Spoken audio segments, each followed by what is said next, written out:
IPhone 13 pro max लिए थे हम बैटरी चेंज करने के लिए। देख सकते हैं इसकी बैटरी पूरी स्वेलिंग आ गई थी, खुल गई थी, इसकी वजह से बैटरी चेंज करे, जो कि हमारे पास ओरिजिनल बैटरी थी 85 हेल्थ की।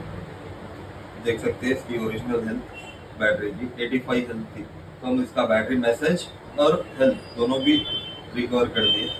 तो आईफोन में ज़्यादातर क्या है, ओरिजिनल हेल्थ की बैटरी मिलना मुश्किल है, तो 85 90 वो परसेंटेज की बैटरी मिलती है। हमारे पास ओरिजिनल थी तो हम चेंज कर दिए। अगर आपके पास भी आईफोन के रिलेटेड किसी भी प्रॉब्लम है तो हमारी शॉप पे विजिट करिए। वीडियो अच्छी लगी तो लाइक करिए, फॉलो करिए। मिलते हैं नेक्स्ट।